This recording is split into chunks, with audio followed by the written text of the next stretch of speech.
Hello, welcome to another episode of Calm in the Chaos. It is March 2026. I'm Michele, Badie, Program Manager and Mental Health Advocate. And I'm Valerie Carmel, licensed therapist and co-host for Calm in the Chaos. Welcome back, everyone. Yes. So this month's theme is execution mode is not a personality.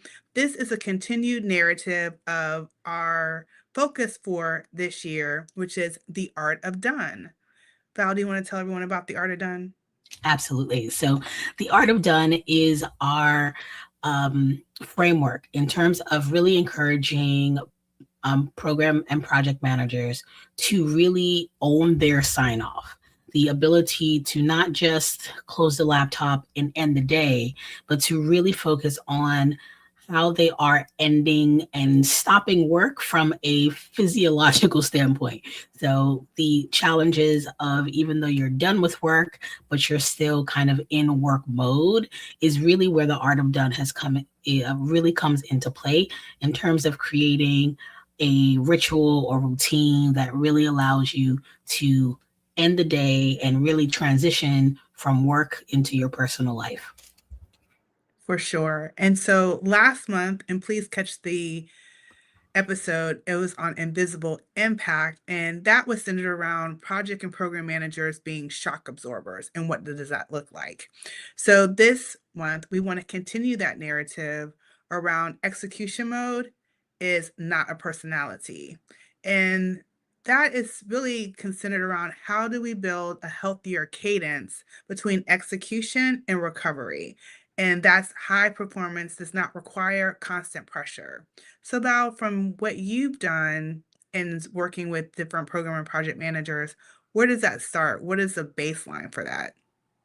So, when we're looking at the shifting away from execution mode into recovery, we're really trying to create the overall environment and create an overall internal sense of relaxation, rest, and recovery.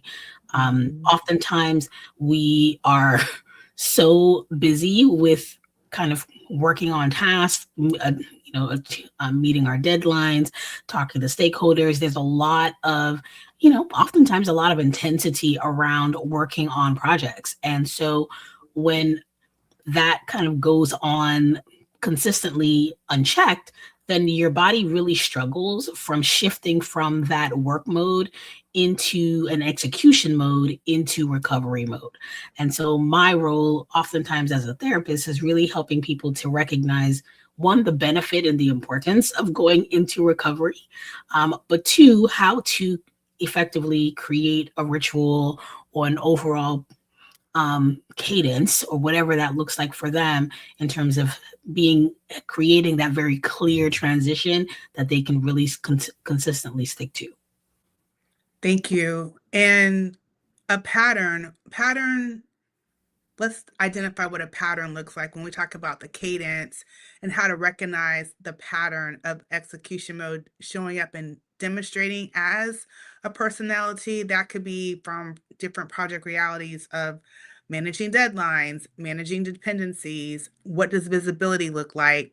And one thing as project and program managers, we are always making sure, I always say we have the flashlight and we're shining things in dark places and things that need recognition, things that need recognition in a good way, recognition in an awareness way, which brings us to visibility, risk, shifting priorities.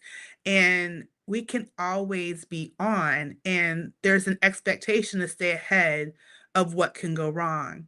And that can come off as our personalities. But one thing I've observed not only in myself, but in my peers and others that I work with in the community and other organizations, corporations, is people do mistake sometimes execution to be our personality, not realizing that a lot of project and program managers are introverts. They're Totally get introverts. that. Totally get that. We're introverts. And so we head down, get our work done. So coming up, and then when people sometimes you can be met with aggression because you can always be coming for someone for just sake of conversation. They're like, this person's always coming for me. This project manager is always coming for me. This program manager is basically, they're upset or agitated or not handling being held accountable well. And so that's the task, that's the job, that's the role. And it is what many program and project managers do well, but it doesn't mean that's who they are. So if a softer side Mm-hmm. reveals themselves, sometimes people can be surprised or taken back, or if they see a more let their hair down, nonchalant side of a program or project Mm-hmm. manager, they're sometimes in shock. And it's like, we're doing our job. It's not who we are. There's a difference. There's a difference in Love that. execution. And I think that sometimes we, as program and project management professionals, we don't allow ourselves to let that be our reality because we have game face on. We Mm-hmm. have get it done face on. I don't want to say game face. I'm like, get it done. We're going to get it done. We're going to make sure, because it's the mental health piece too. We're balancing EQ. We're balancing the tasks. We're balancing the timeline. We're having sometimes the uncomfortable conversations. All that is a part of execution because our goal is to get to the end of the project, accomplishing definition of done, Mm-hmm. accomplishing what has been listed on the charter, and just making sure that those that we work with feel heard, feel seen. And so, what does that look like? Mm. And and I love the way that you kind of really articulated that, because I think the consistency behind the tasks and the responsibilities that project and program managers often take on is the reason why that execution mode can start to feel like that's just your normal mode, right? And I think being able to differentiate between the task and the responsibility from that individual person's personality is super important, because that's where it creates a lot of, from like a neuroscience standpoint, our brain is constantly creating associations between things. And so you, over time, if you consistently show up in a particular task or particular behavior, or with a, I would say, maybe particular energy, right? How you're showing up, that can become associated with the person altogether. And I think it's important to be able to separate the person from the task and role that they're, effectively in. So I love the way that you really kind of articulated that, because I think that's really the overall challenge between people struggling between the execution mode and that particular project and program manager's personality and behavior. So I love that. And I want to also share, and one, thank you. And I also want to share that sometimes our project teams do not realize, those of us that are leading projects, we have our own idiosyncrasies we're Mm. navigating.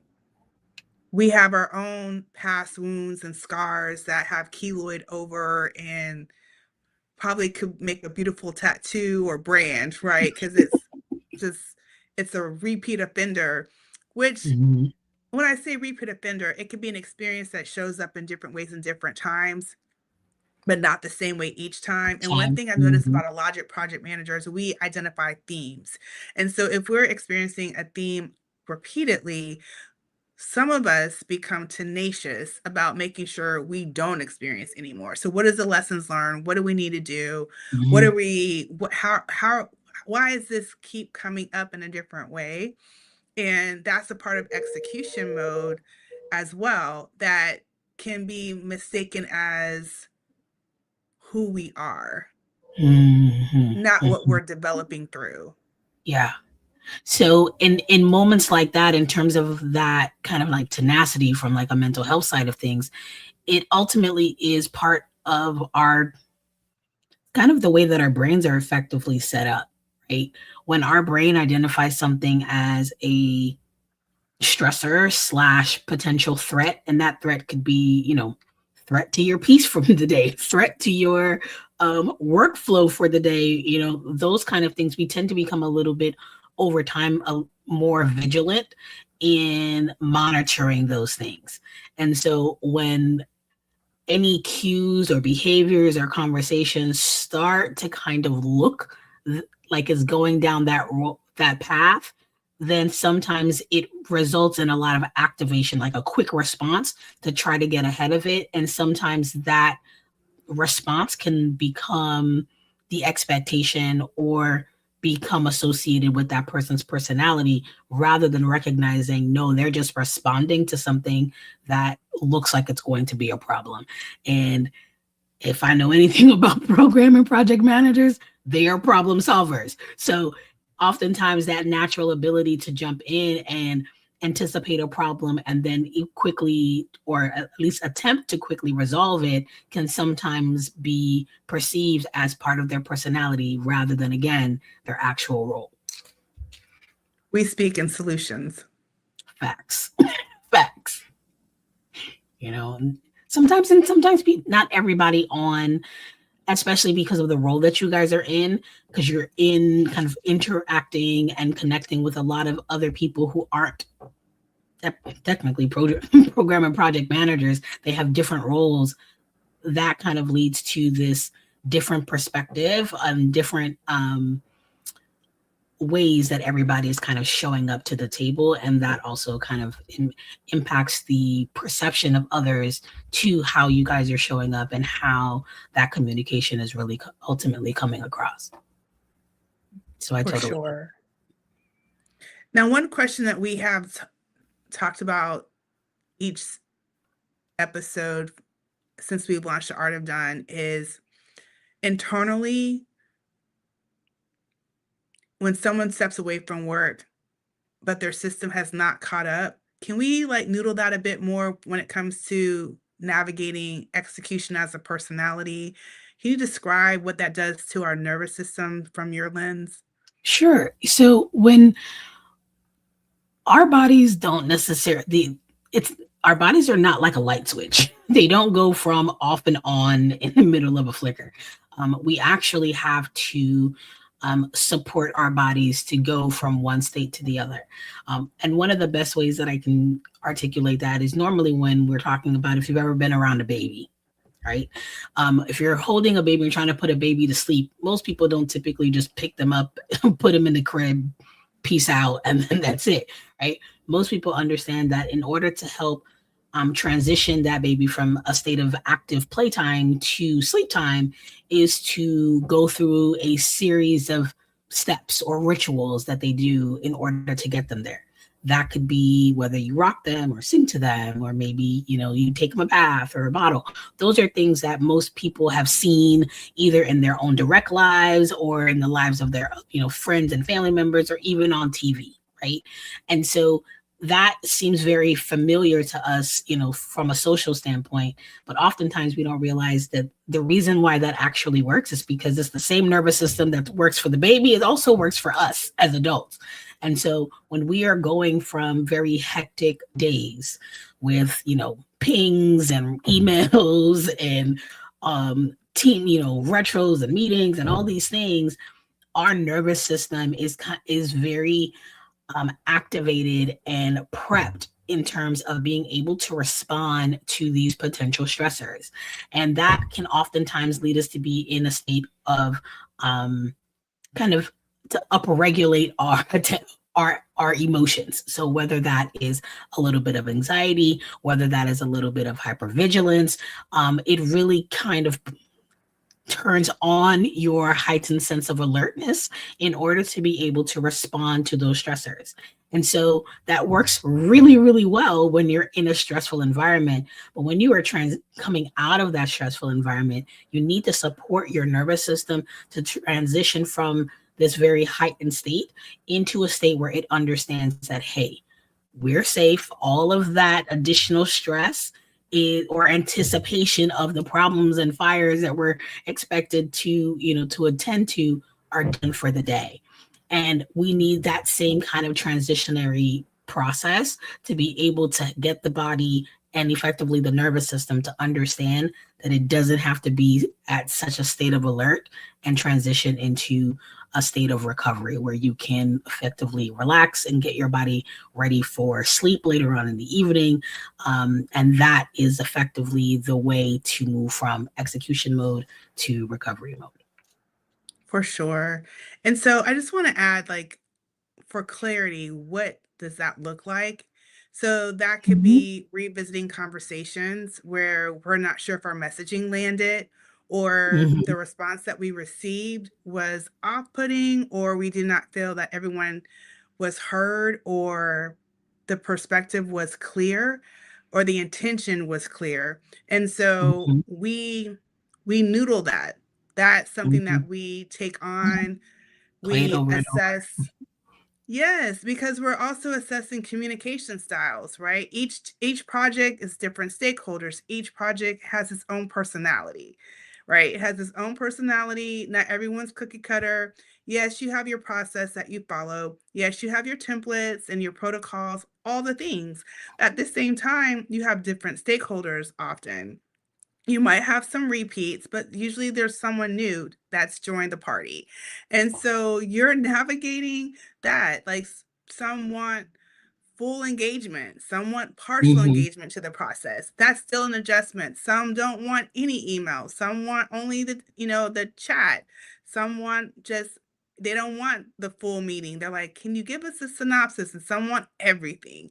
So it's just like, it's a constant on of anticipating stakeholder reactions.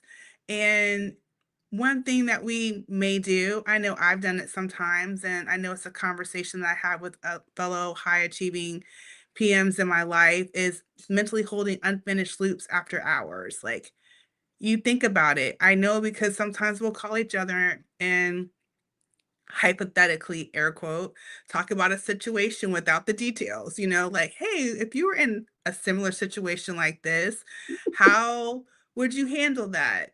Like, "Here's a scenario for you," and you are the scenario that's being discussed, even though the players have changed and whatever, because there's different reasons for that. But it goes on. That is those are examples of the continuation that you were just mentioning. It's not always as simple, and we are, at the end of the day, we are humans.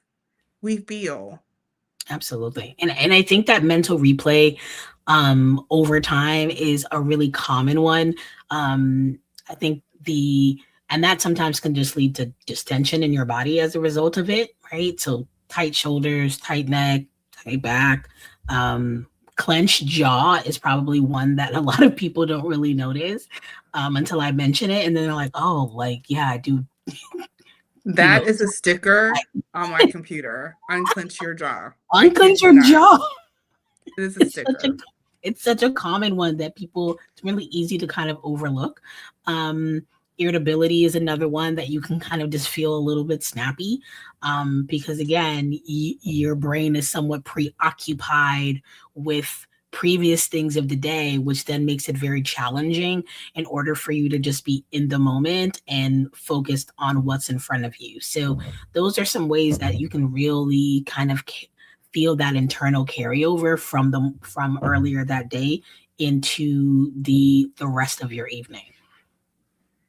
I So love it.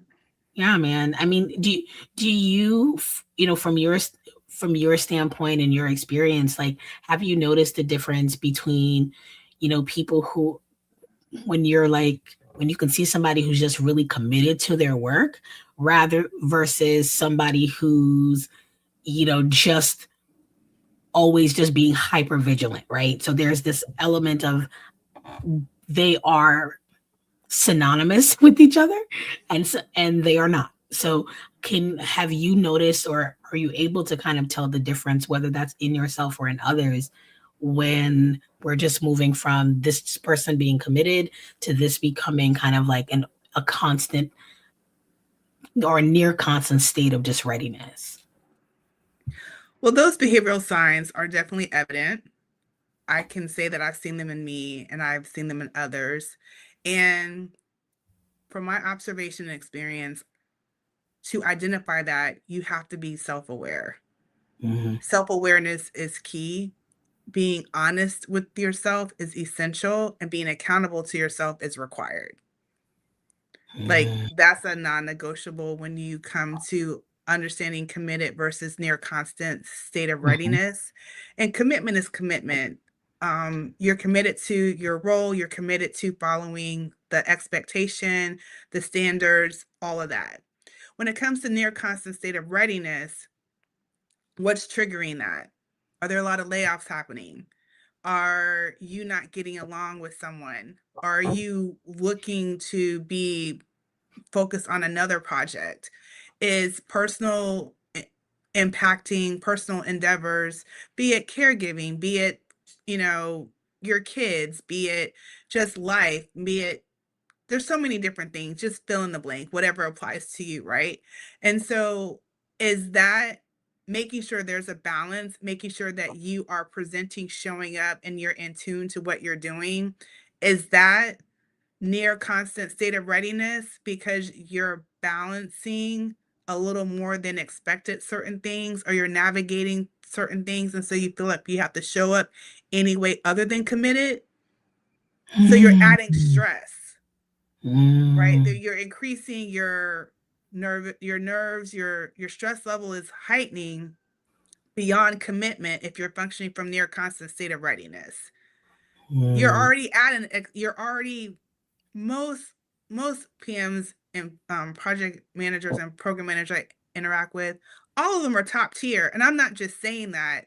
They're top tier in their knowledge. They're top tier in understanding how to handle the team. There's top tier in knowing how to be innovative. Like, Mm-hmm. I'm always inspired by my colleagues and my peers. And there's a saying, put yourself around smart people. And can you handle being in a room of intelligent people? Well, I say if you ever want to challenge that theory, philosophy, belief, put yourself in the room with some project and program managers. Man, Put those, yourself in the room with project and that's program right. managers, because they're sharp. They're Yeah, sharp. that's They're on legit. it. They're informed. They're knowledgeable. They know what's happening. They understand the trends. They know how to assess. They know how to break something down. Like, we take things from ideation to reality.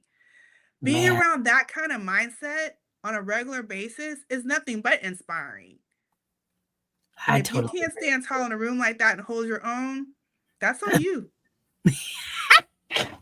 That is so true. Like some of the, I mean, honestly, I'm always so in awe of of professionals who are in this industry because I'm always like, wow, like how did you get there? Like that's pretty dope. So I definitely agree with you there. I mean, it sounds like there's a lot of it sounds like there's a lot of, I guess, some level of reinforcement that sounds like it's really coming from the environment that you're in as well, right? So it does sound like there are some ways that the project environments are kind of rewarding that level of readiness. Does it are there any other ways that that can really kind of show up when when you're working with the team and really trying to push towards this deliverable or whatever the definition of done is for for the project? Well, two things come to mind. If you're not looking at your peers as collaborators and you're looking at them as competitors, Mm, this that's is right. a collaboration role. You cannot look at your peers as your project team as your competitors. You have to be okay with someone else shining sometimes. You have to be receptive to feedback. You have to be open to changing and pivoting. Agile, all of those Hmm. words, those are not just words, those are best practice. Those are things that we do. You have to be agile. You have to be open to feedback. You have to be receptive to feedback. You have to be an active listener. These are all things that line up with committed. Hmm. Those are minimum requirements for demonstrating commitment. Yeah. So when it comes to like near constant state of readiness, are you over monitoring? Do you have trouble trusting? You have Mm, to, I think one thing that comes up too when it says like, when people sometimes wonder, well, this can be done tomorrow. And my thing is, are you prepared for tomorrow? mm, Sometimes, yeah. are you okay with something pausing and seeing how it settles out? Because tomorrow you can get the response that you need. I know one book that I really leaned into this year. Well, actually, I was introduced a year, like it came out in early 2025, but I didn't find my way to it till during the holidays. And it was very timely for me. And it's by Mel Robbins, The Let Them Theory. Hmm. Yeah. Definitely. I mean, Let them. let them. it's it's essentially allowing, these kind of like natural consequences to kind of just play themselves out, so that you're able to effectively not feel It's like you have to solve all the potential fires ahead of or bec- the what's the word I'm looking for, um anticipated or mentally created fires that don't actually need to be put out, but your body's ready as if it was. So that's what. yes. And since discovering that book, I've had several people in leadership, mentors, friends, and peers. It's it's in their narrative, right? Because Mhm, the committed piece is intense, but it can also, there's that fine line that we were mentioning earlier from that near constant state of readiness. How do you navigate that? Because it can send you like into a nervous state all the time. Like, what is this about? Why are they responding like this? Okay, let's breathe. Let's yeah. let this air itself out a little bit. There's a line there, right? One of the things I say oftentimes in therapy is that even too much of a good thing is usually not a good thing. So, right? So if we are there has to be a cadence and a little, and I don't want to say a balance, because sometimes that balance can fluctuate over time, but there does need to be a more intentional way to approach things so that you're not always in a state of like laissez-faire kind of lackadaisicalness, but you also don't want to be frequently on the opposite end of the spectrum, in which you are in a state of constant, hypervigilance and and anticipating a problem about to happen either, right? That sometimes Mhm. that pendulum can kind of swing too far and a little bit too wide, when in reality we're looking, what the body actually needs is to be somewhere in the middle, that state of like homeostasis, when we're like, we're good. That's the mode that you want to kind of be in as much as possible, so that your body isn't necessarily unintentionally burning additional energy and fuel trying to prepare itself for doomsday, when things are pretty chill right now. Let's enjoy that chill, but also not to the point where you are totally being completely oblivious to what's going on around you, and like, okay, well, unless it's on fire, then I'm not going to worry about it, right? So I think there's a there's a happy medium is where we're trying to get to. Like, and you want to be intentional about what that looks like for you, whether that's, in this season of your life. It may change in a different season, but it's really important to identify what that really looks like for you. So, though, are those factors of like what you would define as a reinforcement loop to help disengage to be able to rest? Yeah, I mean, I think that when we're looking at what those particular factors look like, I think it really can, we're looking for things that allow you to recognize, one, that you are more than just your role and your position. Like, it's okay to step out of being in that mindset and shift into a different mindset for your personal life.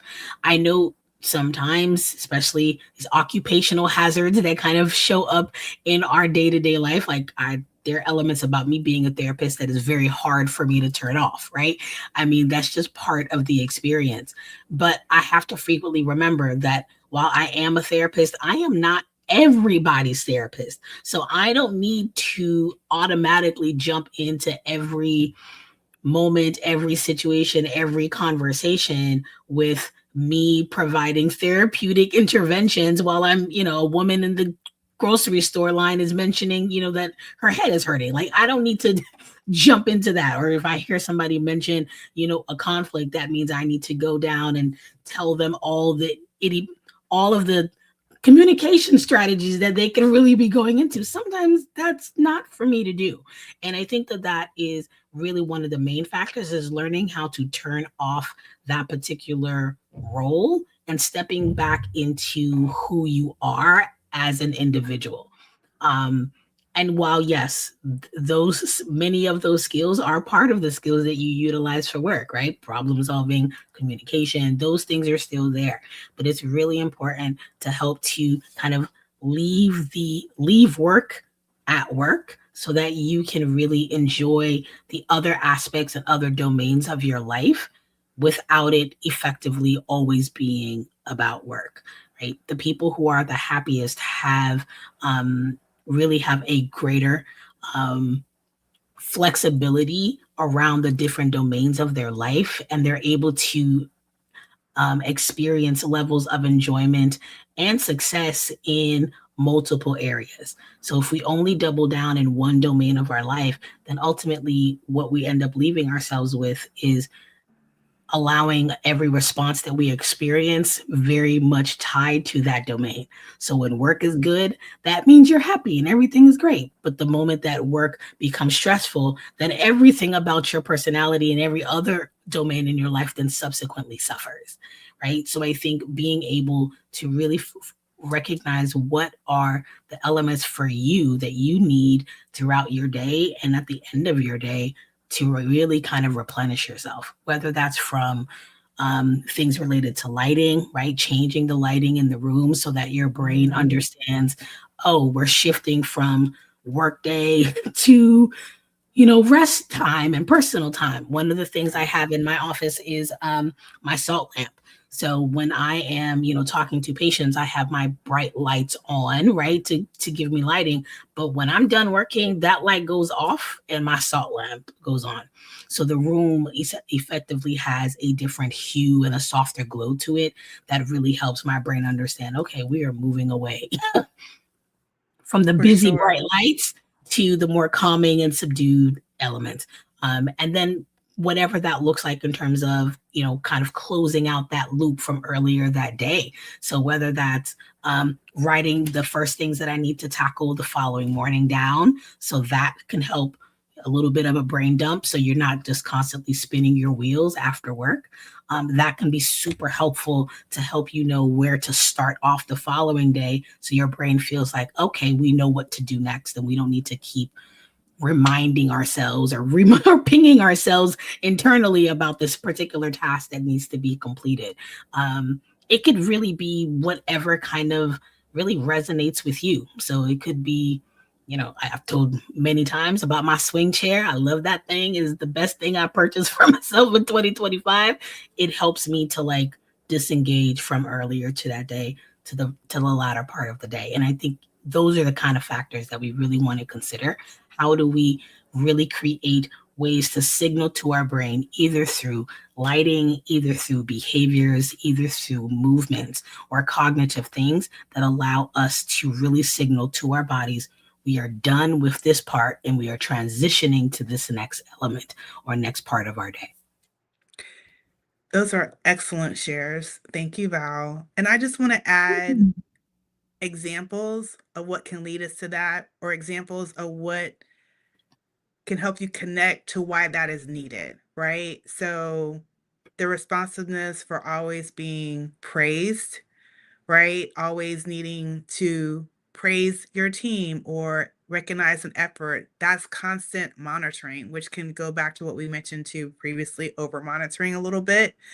The need to always stay calm under pressure, being rewarded, always seeing, my goodness, we always talk about the duck Mhm. on throughout our different episodes. You look smooth, but your feet are going, and being praised for being the navigator, being the one holding it down, being calm in the midst of chaos, Yeah, no pun intended, but shock absorber, like we talked about yeah, last being the week. Yeah, shock absorber, all the things. And so, how always being available can become normalizing, but can quietly, to your point, serve to you cracking, right? Like you're managing personalities and other people's needs, and PMs can be empaths, right? And so that can wear on you over time if you don't navigate that for yourself, making sure your cup is full. And Val just gave some excellent examples on what it looks like to fill your cup. absolutely. I was speaking with someone the other day who is an engineer, and they were talking about this idea of this demand, the demand to capacity ratio, which I am like, that's beautiful, because what they explained to me is that there's always a capacity times 10%, and then that's the ratio. So you always need an additional 10% capacity in order to respond to the demand. And I feel like one of the things that is really, really challenging for a lot of professionals, but especially program and project managers, is that because the demand is so high and the energy is going so much towards meeting that demand, we forget that we also have to really intentionally pour into and rebuild that capacity. It's like trying to drive cross country on a quarter tank of gas. Like, it's not going to work. So we have to be a lot more intentional about pouring into building more of that capacity so that you have the room and the energy and fuel to be able to respond to the intensity of the demand of your role. So look at that transition into recovery as part of you rebuilding your capacity again so that you can respond and show up to the demands of the following day.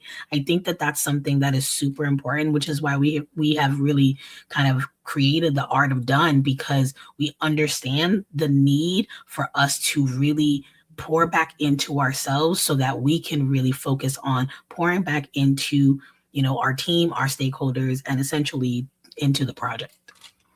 So, would you define that as the baseline state?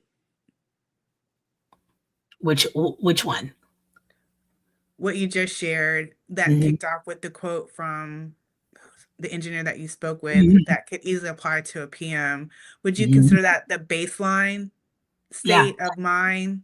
that it should be. I don't necessarily know if people in general show up that way. I think in a lot of ways, for the reasons that you mentioned, in terms of kind of the reward and praise that that you would often get because of kind of showing up as that shock absorber, constantly showing up as that person who solves the problems and kind of gets things done. Sometimes that positive reinforcement can oftentimes lead us into focusing too much on the demand and not necessarily the side of the capacity.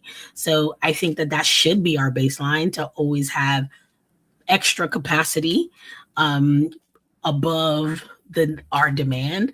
But I don't necessarily know if we as professionals or society have really kind of gotten that message to really kind of lead that way and show up that way consistently.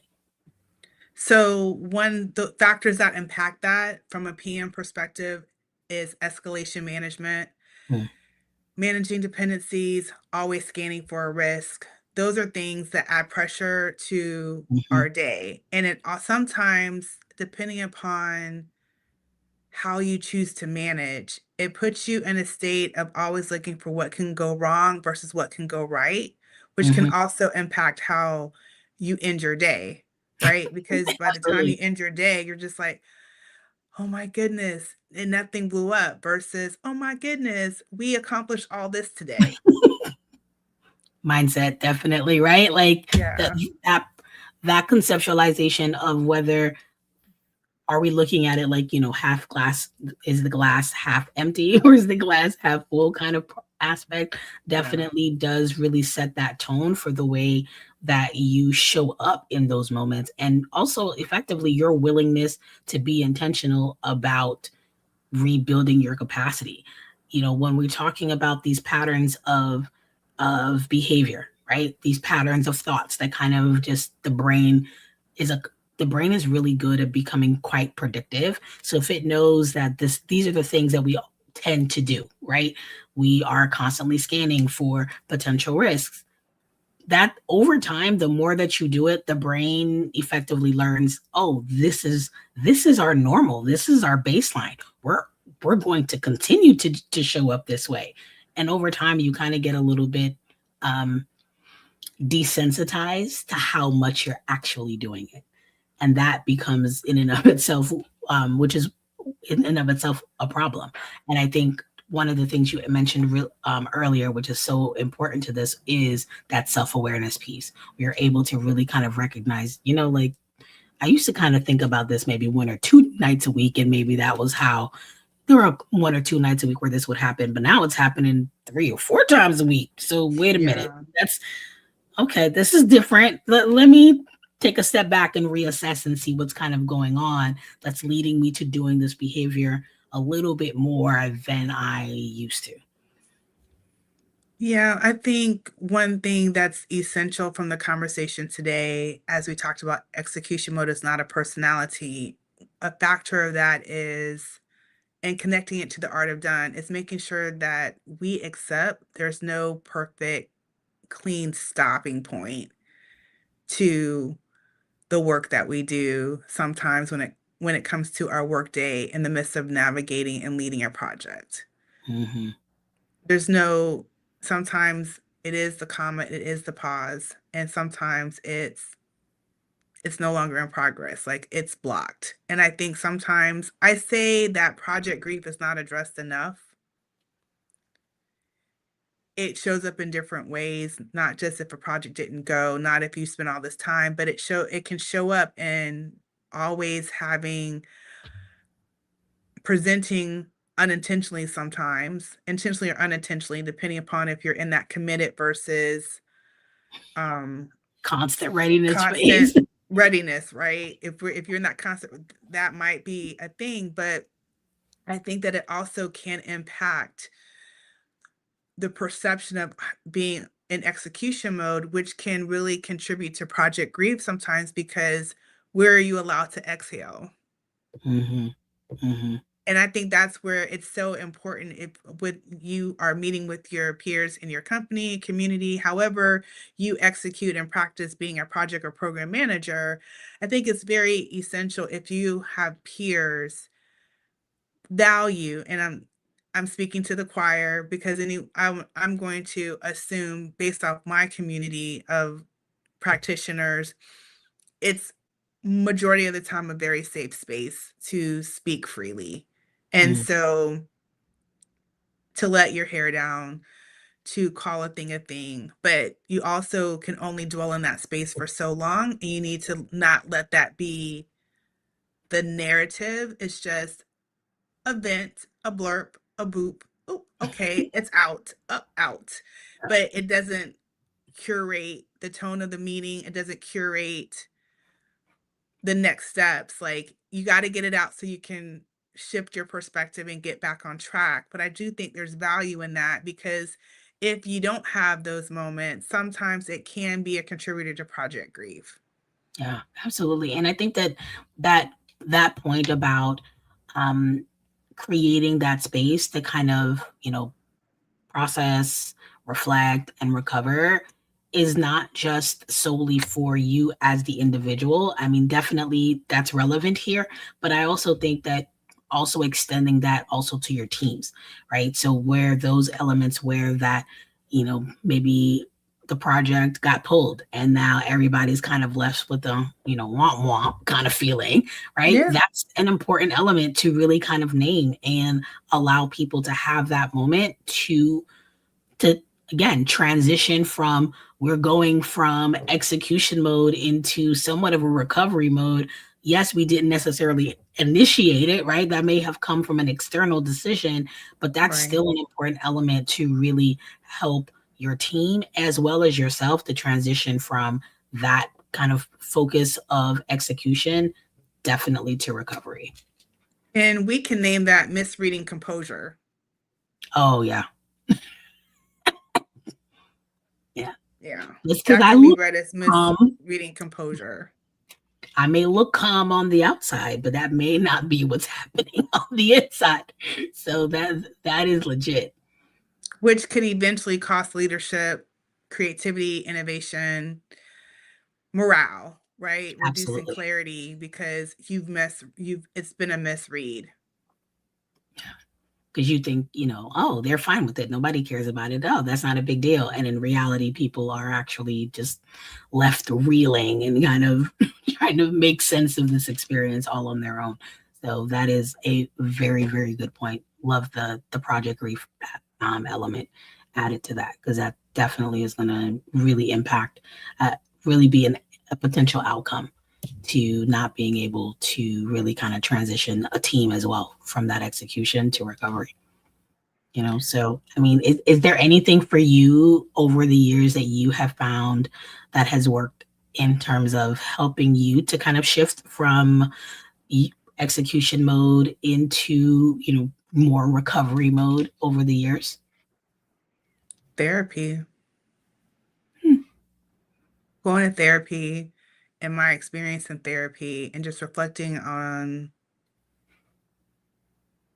how I navigate my day Hmm. and understanding